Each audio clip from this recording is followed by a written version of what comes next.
Hey, this is Madalyn Sklar. And Suze Cooper, and you're listening to All Things Audio.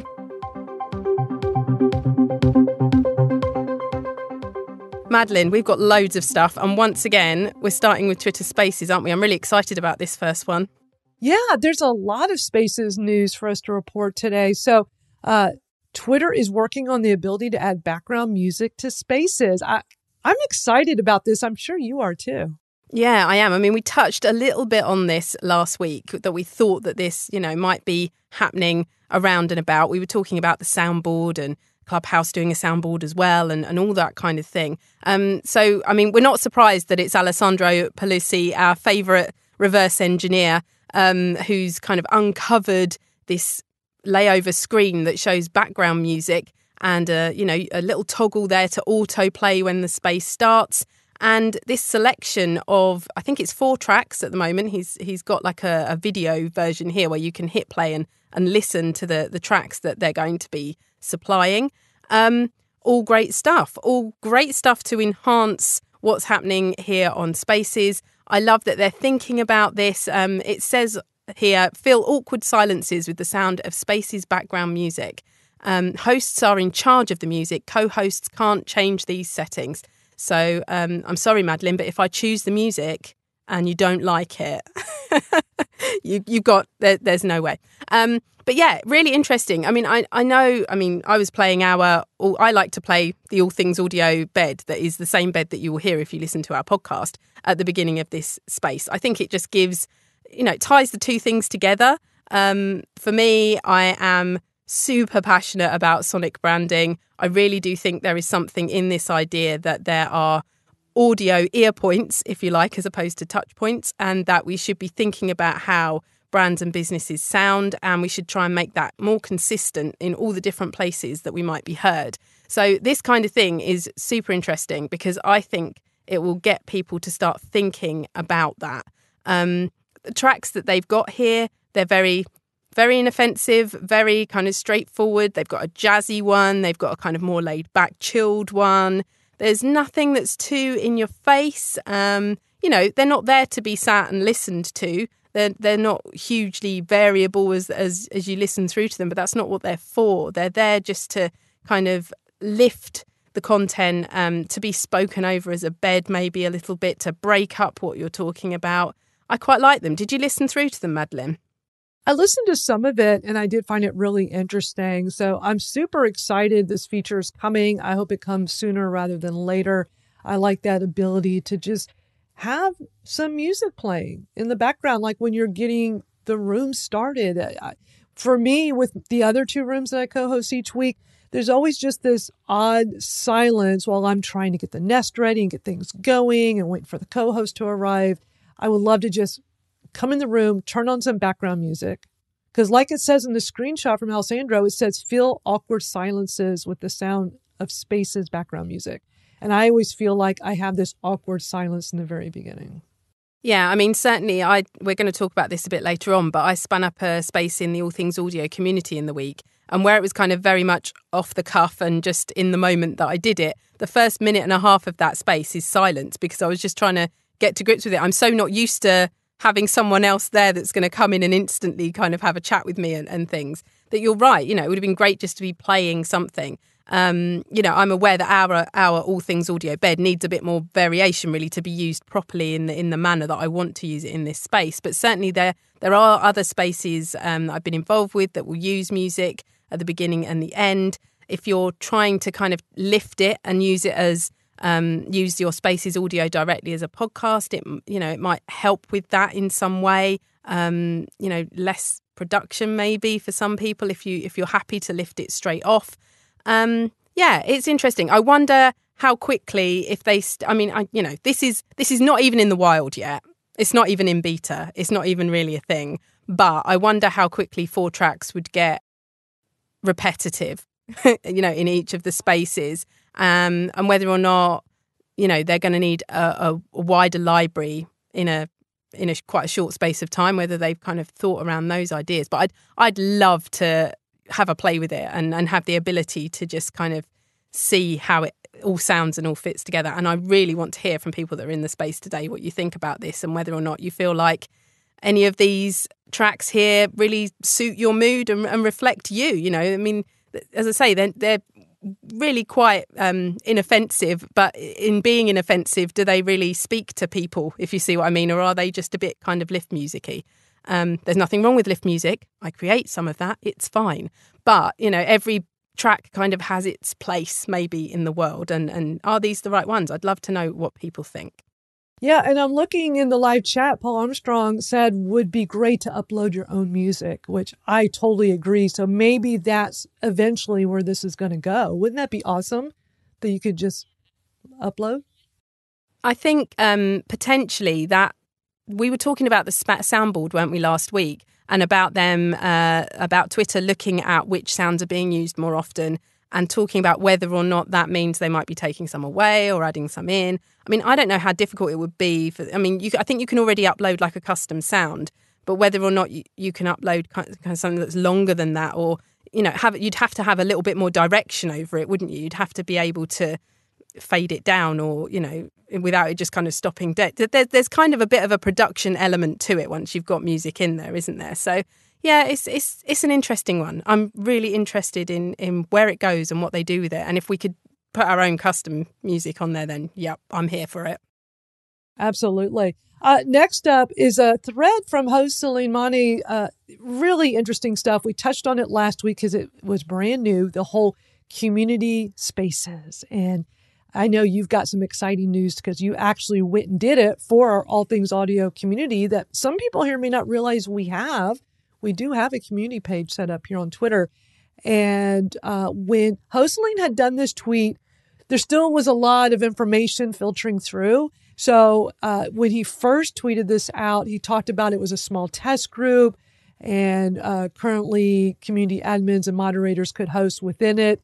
And then in his next tweet, he talked about a correction and an update that anyone could speak and co-host in these community spaces, which we were getting quite excited about last week, weren't we? And you were like, I'm going to do one. And I'm just going to try it and see what all I could do. But I just found it interesting that finally they're opening up spaces for communities.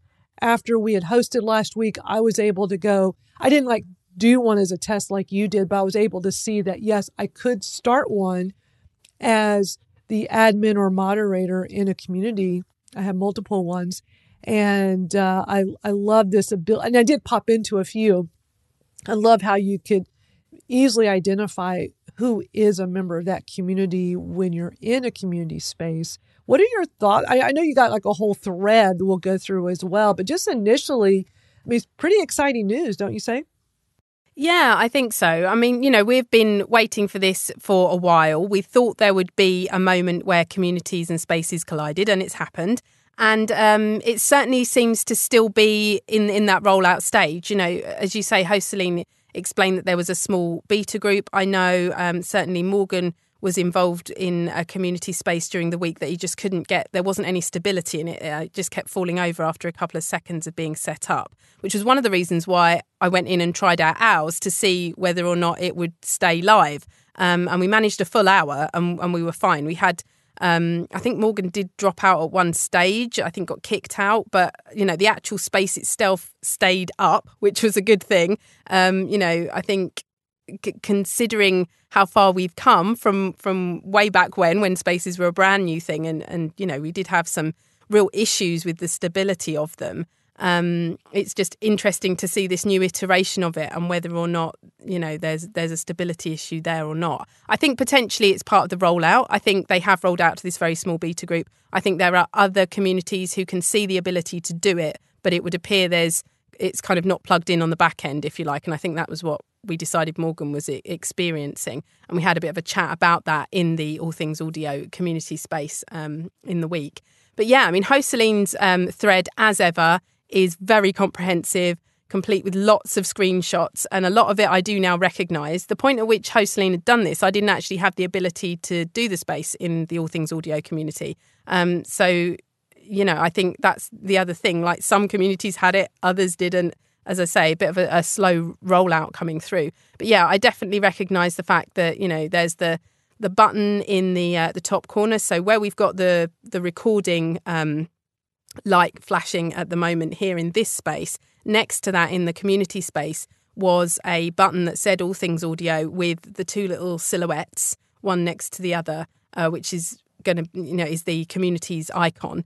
And if you clicked on that, it actually took you to the community so you could join, which is great because this community space, while it was spun up from within the community, was available for everybody on Twitter to join if they came across it.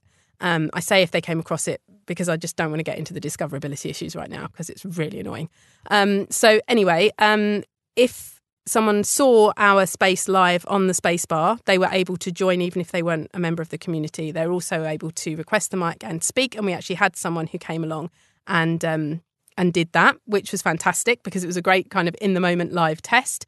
And he went along and clicked on that community button from the space and joined, and then was able to have the full experience in terms of, putting messages into the Spaces chat, which is something for members only. And he got his members badge, which we were very excited about. If you listen back to the replay, you will hear our pure excitement at Michael getting his badge, which was fantastic. But yeah, a great thread here, as ever, from Joselin. One of the things that I haven't noticed that he points out here is that in the Spaces bar, the community space, the screenshot he shows, it shows the community space in blue alongside the other spaces in purple. Now, the screenshot I took of that in my thread, we're all purple. So I'm not sure whether that's something that's just not quite happened yet for me, or whether that was just an anomaly for him or for me, but I'm not seeing it in a different colour. Did you see the ones that you joined in a different colour, Madalyn, or were you not joining from the bar? Yeah, what it's doing, Suze, is it's pulling background color from the image from the community image. Just like how for Spaces, my Twitter cards for Spaces are different from yours because it's pulling the background color out of our profile pictures. It's doing the same thing here, and because our color is purple, it seems to be pulling that purple, which is so similar to what we normally see. And I think that's why it doesn't stand out so much. But in the screenshot that Joselin shared, you can see that one had like a blue, but I don't see that kind of blue in that profile picture. So I don't know. I'm a little confused. My understanding was it's supposed to be pulling it out of the profile picture, the color. I mean, if that's the case, that's hilarious because obviously we've kind of built our community colours, and All Things Audio colours are kind of based on the purple because it was the purple dot at the beginning, like Legion's still showing the purple dot on his, profile name, and it kind of showed that we were Spaces hosts in the early days. And I guess I kind of took that and ran with it for All Things Audio. So we've actually managed to make ourselves look less visible, if that's the case, by using the same colour as Spaces. But maybe there's some rethinking to do there then. Yeah, so they should be a little bit of a difference when it is a community. It seems like that's what they're trying to do, is make it stand out more in the spacebar. When we were all kind of looking at this a week ago, I remember Morgan DMing our little small group and asking about this. And I remember looking on mine, I'm like, they all look the same to me, so I'm not sure. And then we heard last week about this, exactly, that it should be a different color, or it might be subtle. I don't know. The screenshots I've seen, they all seem a little more subtle. But that is a way to be able to differentiate between a regular space and a community space, which would make sense. But I think if you just start having like all these different color variations, it'll get confusing. It'll look like a box of Smarties at the top of the timeline, all those different colours. Exactly. It really should be like one color for the regular spaces, one color for community.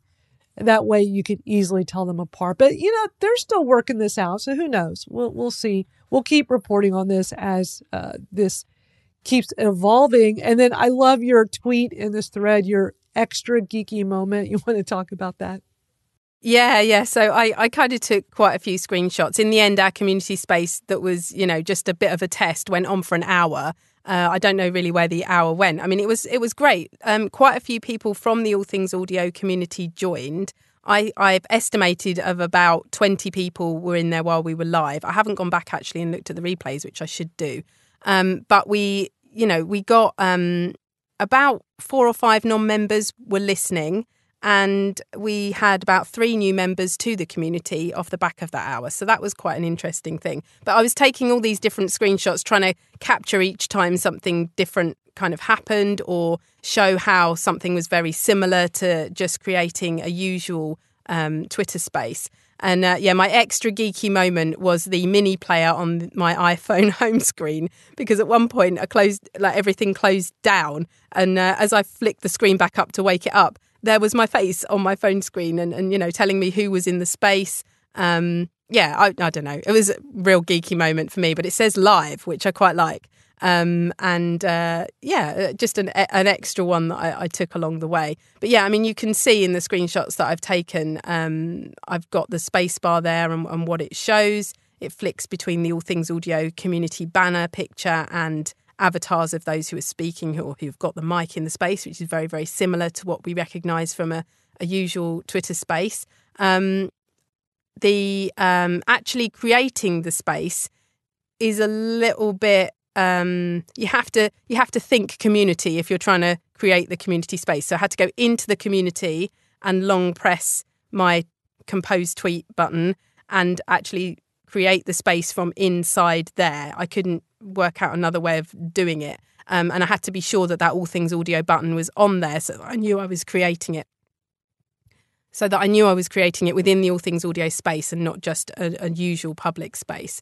Everything about creating the space was the same. There's still the toggle there for recording, which I was quite surprised about. I wasn't sure whether or not they were going to add that in from the off, but they have done. And while the calendar is still there in the Create Your Space window, there isn't an option to schedule yet. There is so I've called it an in the moment space because you can just start it right now. I mean, these kind of things will definitely come along with time, I'm sure. And as we say, we're talking days into this being released. So just kind of some observations really as we went along. It was fantastic to welcome Michael McLeod into the space and to welcome him and introduce him to some of the members of the All Things Audio community as we were having a chat. And he actually joined while we were live in the space. He even hopped out of the space without his little badge to show he was a member and hopped back in. And we were all very excited when he got his little badge. So that was great. And the Spaces chat is basically reserved just for members. So non-members can join our space. They can request the mic, but only members can be in the Spaces chat. So that was something else that we were chatting about. So yeah, all in all, a great experience. I really loved being able to connect with the members. We spoke a bit within the space about, is it a good thing that this space is available to everybody, or should it just be really closed down tightly to the community? We spoke about whether or not having a massive community is really what everybody wants. Or actually, I quite like our community. I feel like I know exactly who's in there and I know each person. And, I've got kind of a connection to the people that are there. We've got 52, 53 members at the moment.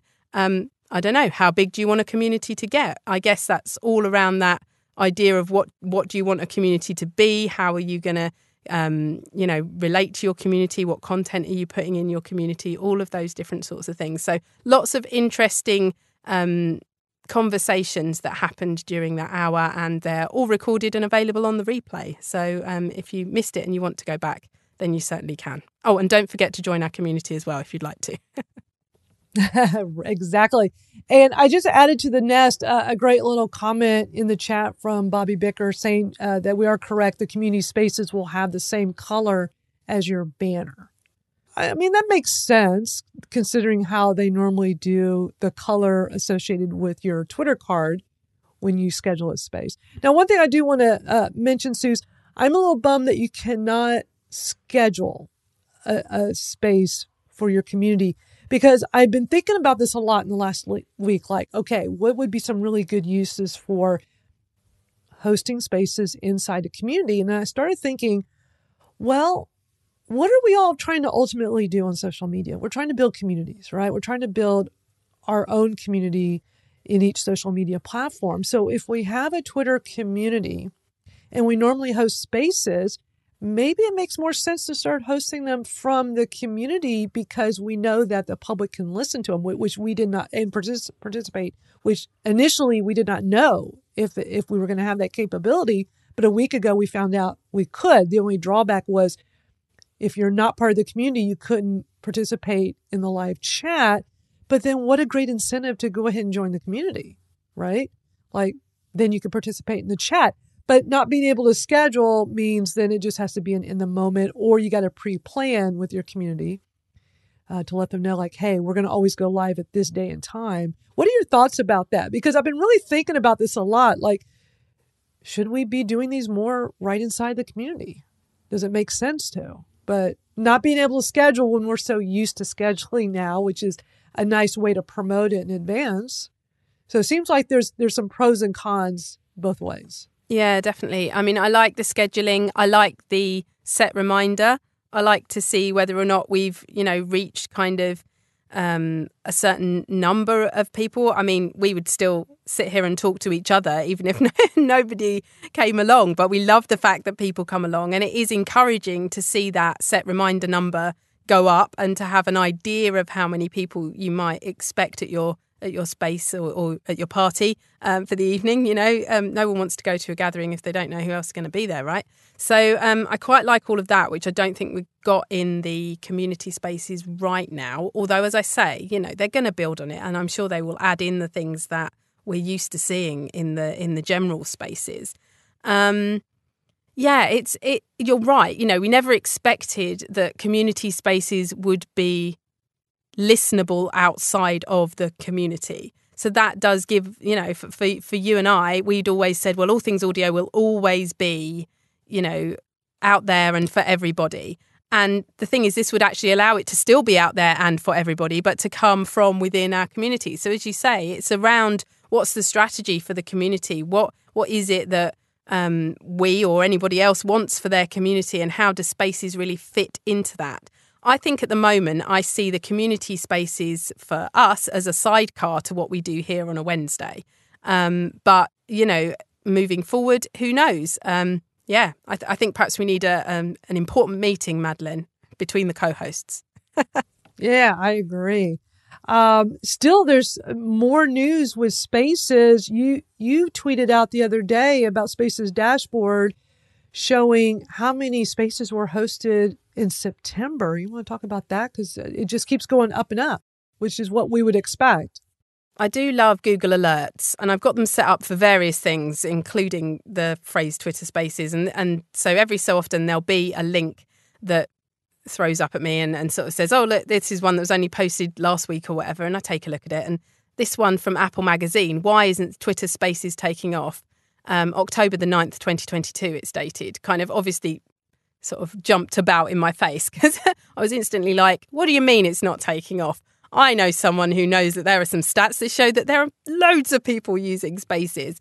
So I kind of used it as the basis for my tweet and then went back into this. And actually, I mean, applemagazine.com, I don't know. They're not Apple, put it that way. And this is written so 18 months ago. It's, still talking about people with having 600 followers can do a space and everything else. So I was completely grabbed by a headline that made me annoyed. But at the same time did mean that I tweeted out the number of spaces that Spaces Dashboard let us know were created and ran last month.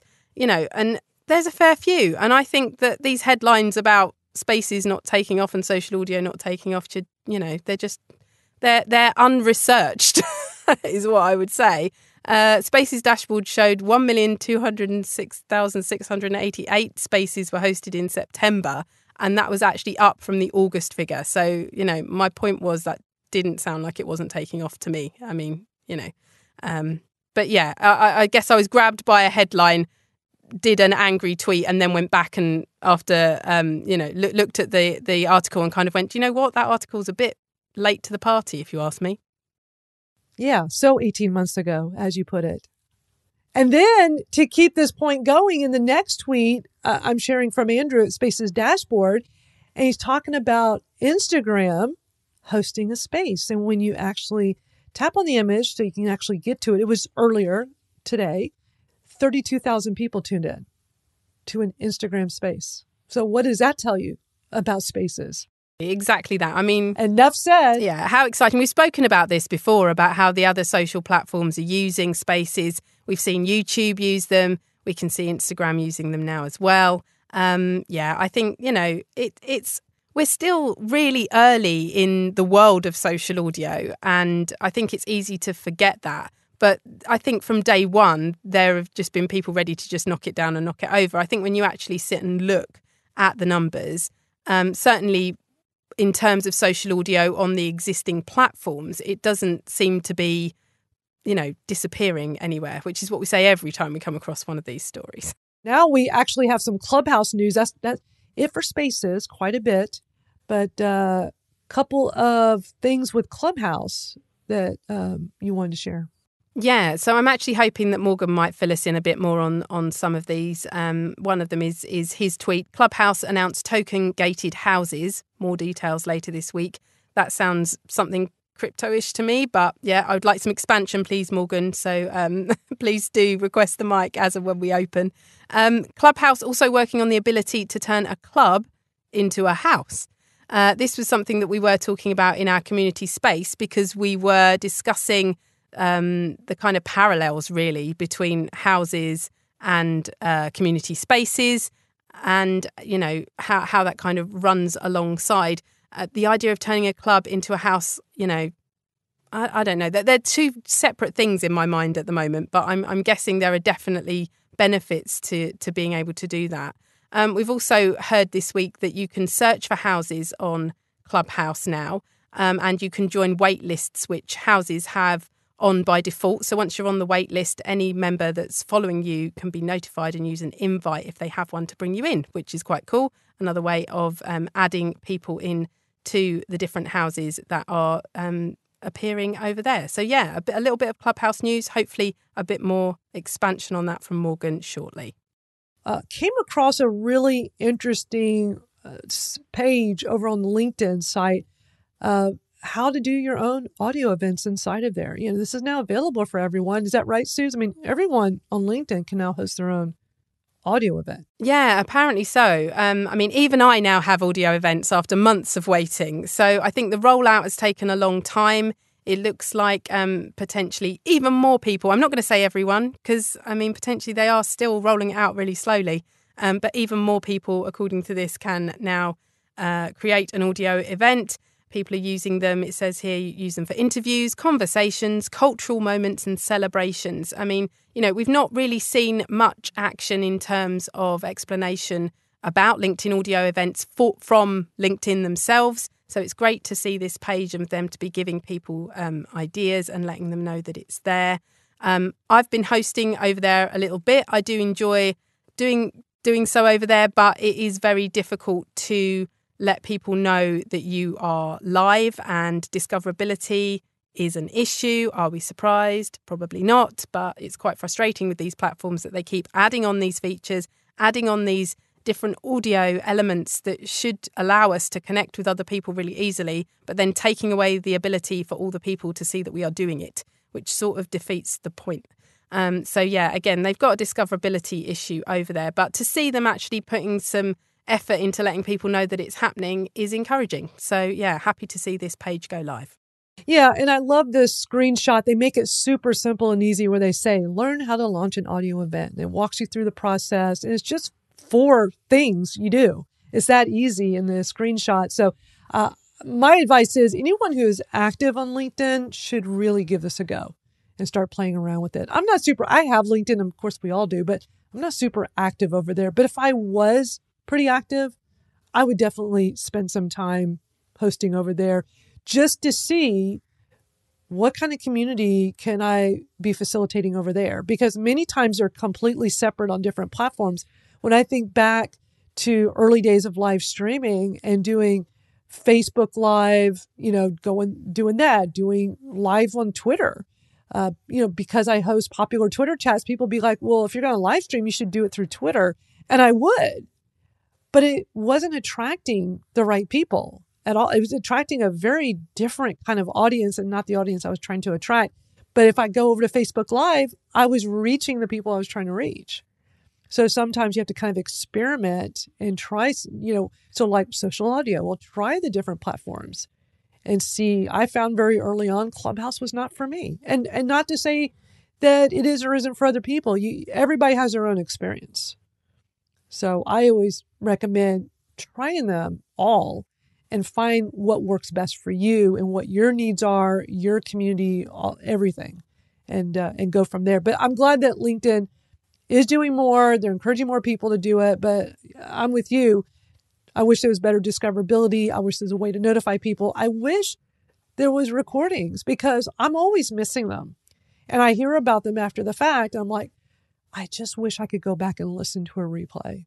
And if I could, Suze, I would probably be more interested in attending more and even maybe hosting some. But for me, it just feels like such a turnoff because there's not much to it right now. I guess it's just so early for them. They're not investing a lot of time and effort into it yet. But I think if they provided more features, more options like Clubhouse and Spaces has, I think more people would use it. I think recording is important because now that you've got that over here and on Clubhouse and the ability to replay, that's what people are expecting now. Previously it was something that we wanted and we wished for and we thought would be nice. Now we can actually do it on some of these platforms. The platforms where we can't do it, it's missing for us. And I think it just, kind of is a glaringly obvious thing now that people want because they can see it's possible on the other platforms. But to echo what you said, I think you're absolutely right. If you're on a platform where you feel comfortable and where you're connecting with people and where your audience is, that is the platform for you. There's no point stretching yourself across the platforms or, trying to do everything everywhere. It is really about finding your place and your people and putting those two things together and creating there, I think. You have a tweet from Kara Swisher. I don't know much about this, but I'm interested to hear what your thoughts are. Well, this was brought to my attention by Don, actually, Don Covin, who's in the space today and one of our All Things Audio community members, who sent it along to me. And at first I kind of looked at it and I thought, oh yeah, Kara Swisher, and she's doing a space about Elon Musk and lots of people are talking about them and it's about spaces. And then actually he said, no, look again. And I did. And it was presented by Amazon Ads.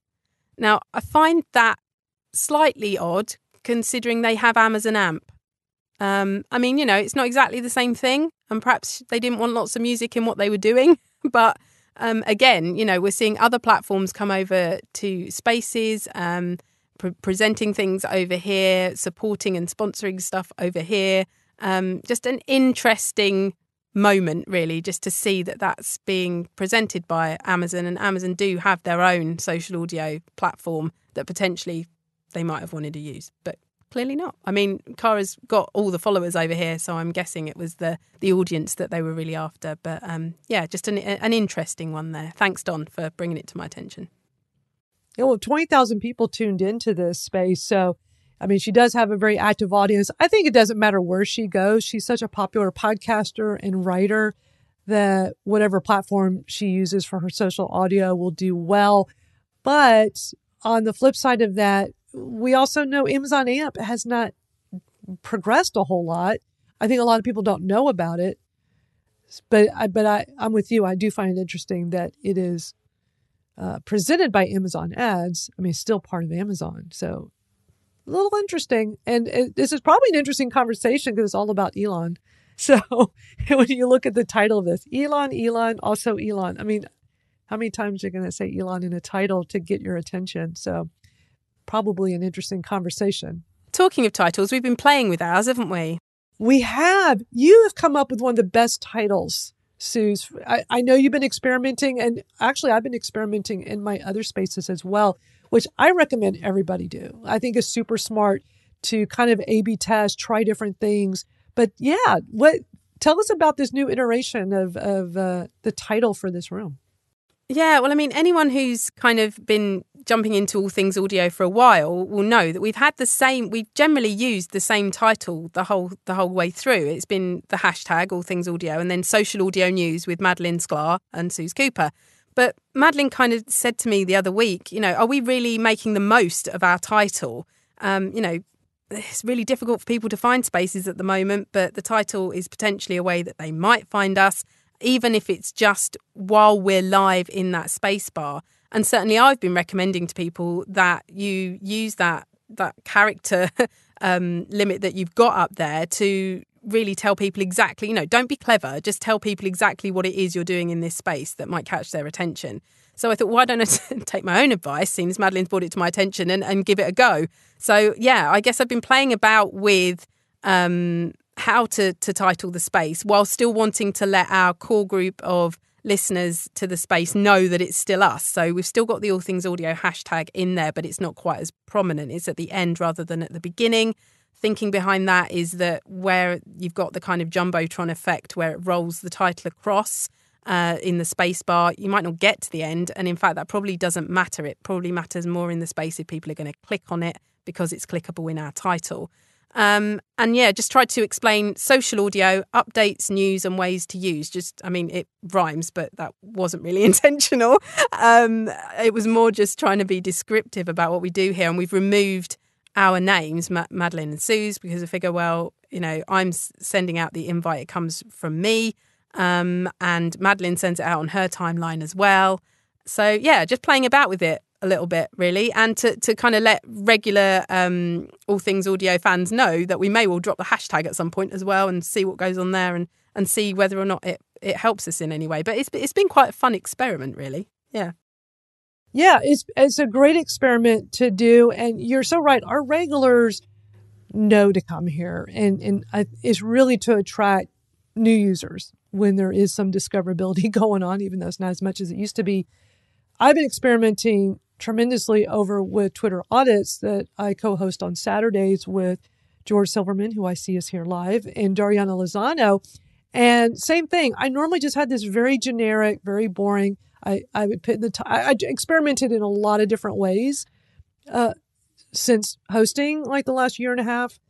And I used to always start with the hashtag, which I very quickly realized that's not a good way to go. And for a very long time, I just called that room exactly what it is. Twitter profile tips with Madalyn, Dariana, and George, and then hashtag Twitter audits. But I've been getting so bored with that, and our regulars know who we are. So how can I entice people a little bit more? So a few weeks ago, I changed it up and I put, learn how to make your Twitter profile shine. We'll show you how. Just as an experiment. And then this week, I just changed the first word to discover. So it's discover how to make your Twitter profile shine. And I even put in an emoji. Or no, I think last week I did a rocket emoji. I'm just trying different things just to see, is it making a difference? Am I attracting more people? Am I getting more people to set a reminder? Because that's one of the things as a host, you can, or co-host, well, actually for anybody can actually see it publicly, how many people have set a reminder. And that can kind of give you an indication, like, I feel like it's a good indication of how well your title is working, that people come across it and they want that reminder. So I'm always just experimenting, and I'm so glad you changed it up this week. And I did notice we had quite a few more reminders set than usual, it seemed like. Yeah, it's been interesting to watch, and I definitely will be trying different iterations in upcoming weeks as well. So all good. And one last thing to report is I mentioned this previously regarding Jennifer Navarrete, who is one of our great weekly supporters here, and she occasionally co-hosts when we need an extra person on deck. But she hosts something really cool, and I just want to make sure, since we have a lot of podcasters and a lot of Spaces hosts, people that are really into audio here, I want to make sure everybody knows about this because she's been doing this for 15 years. And it's called National Podcast Post Month. She has a great hashtag for it. I just think is such an interesting thing that for the month of November, she encourages people to start podcasting, if you're new to it, or if you've already been podcasting, some of us. Next year is going to be 10 years for me. I mean, I've been doing this a long time, but I've been kind of thinking like, I might want to do this. I'm trying to think of some new ideas of things I could talk about in a podcast, and I might just do it every day for the month of November. And that's what a great way to really kickstart a podcast and to get you into it. So I just think it's really cool that she's been doing this for so long. And if you're not familiar with it, you should definitely go check her out and learn more, because 15 years, that's something that she should definitely get a round of applause for, because anybody that can do something for 15 years in business is an amazing feat in itself, but something geared towards helping people podcast, I think is just awesome. So just want to give her a big shout out. Hi, Morgan. Hi. Well, on this token gated houses thing, there's not that much we can say. So this was a kind of low-key announcement telling the Clubhouse community first before a public announcement would be my kind of read. The co-founder of Clubhouse, Paul Davidson, is due to speak on Thursday morning, I think, at TechCrunch Disrupt. So I would expect that's where to see more of a kind of public-facing announcement.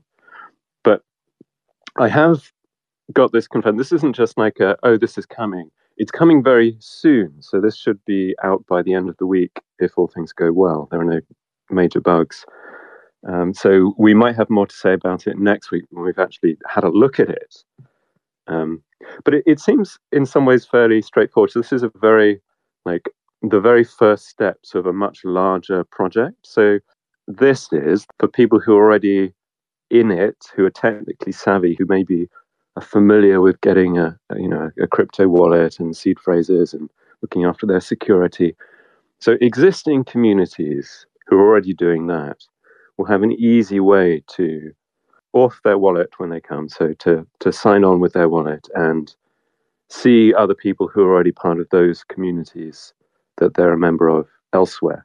The way I'm reading this is actually not for most Clubhouse users at the moment, or most people in social audio, because I'm having to use such phrases as token gated or seed phrase or wallet. And the vast majority of people have no idea what that means or what it could do for them. So there's an education project there. But I do think this is more targeted at people who are into that, existing communities who might be find a house as a place they could come and form community bonds in a stronger way or a faster way. Because that's kind of what houses do. And it's, again, the very early first stages. So the more user-friendly part will drop shortly afterwards, I think. So they're talking about subscription or membership dues for houses. And how that relates, we don't know yet. But I think that's probably the more the thing that you and I could explain to my mother, and it would be fine. I love that. Yeah, I mean, it's super interesting how social audio and Web3 and NFTs, there's always been this kind of link between them and almost just kind of hasn't quite rocketed. I don't know. I mean, we've certainly had the NFT community over here at one point on Twitter Spaces. It was exploding over here, certainly on Clubhouse. We've seen it over there as well. Again, just kind of, I guess because in my head, both things kind of came along at a similar time, or at least became kind of out in the world at a similar time. I'm sure they've all been bubbling under for many years. But, because they've both come out, and again, it's this collision of worlds and what that's going to then turn into is extraordinary, really, I think. Tell me about the ability to turn clubs into houses. I know we were talking about it a little bit in the community space earlier in the week. But this is quite an interesting idea, isn't it? So this is something that hasn't been released. So once again, a little bit of speculation. But what I imagine this is for is it's an option. If you do have a club on Clubhouse and you think that your community there will be better served in a house, you would have the option to migrate. And it involves some things that other kinds of clubs wouldn't like. So I don't think this is a thing for every club, absolutely. So, for example, you can't do recorded rooms in a house. And I think that would be a big one for people trying to do more broadcast-style rooms in a club. So it's if you have a smaller a smaller club, shouldn't confuse those.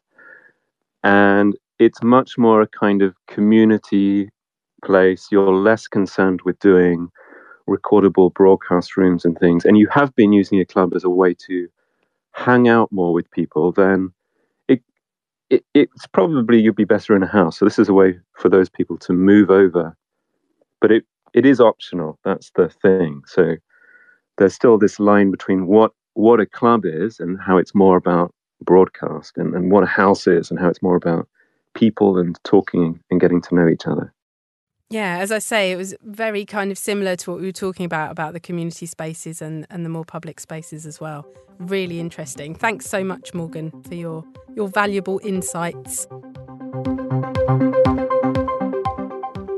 Thank you to all of our speakers who came on and shared so much great stuff. And we're available in all of your favorite podcast apps. We're out there, All Things Audio. You can also go to allthingsaudiopodcast.com as well. You certainly can. And you can catch us here on Twitter and use the hashtag AllThingsAudio, and we'll pick that up throughout the week. So that's it for this week. But thank you so much to everyone that's been here in the space with us and those of you listening. And we'll catch up with you next week. Bye, everybody.